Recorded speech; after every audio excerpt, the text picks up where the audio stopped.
နေ့ရက်မနက်ပိုင်းပေါ့နော်ကျွန်မ breakfast စားတဲ့အခါမှာထမင်းကိုကျဲဥကျော်နဲ့စားပြတယ်ပေါ့နော်အဲ့တော့ကျွန်မကျဲဥကျော်ပြီးတော့ဒီထမင်းပေါ်တင်လိုက်တဲ့အခါမှာစိတ်ကူးထဲမှာရောက်လာတဲ့စာကြောင်းလေးပေါ့နော်ကျွန်မတွေးပြလိုက်တာက the rice is blanketed with the fried egg ဒါမှမဟုတ်လည်း the rice is blanketed by the fried egg လို့လည်းရေးလို့ရတယ်ဒါကတော့ကျွန်မတို့စာဖတ်တဲ့အခါမျိုးမှာဆိုရင်တွေးပြတယ်ပေါ့နော် blanket ဆိုတဲ့စာကြောင်းလေးစလုံးလေးပေါ့နော်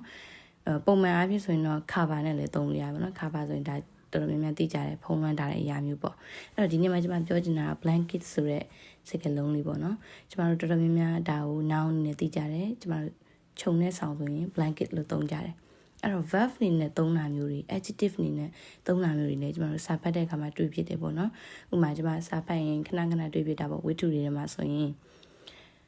a thick layer of darkness blanketed the night ဒီလိုစာကြောင်းမျိုးဆိုရင်ဒါပိမ့်နေအောင်မဲမောင်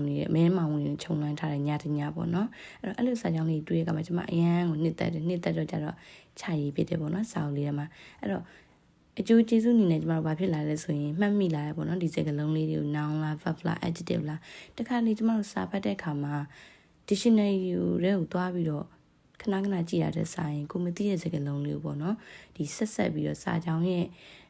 အတိတ်ပဲလေးပေါ်မူတည်ပြီးတော့ဆက်တွေးမိဆိုရင်ကျွန်တော်တို့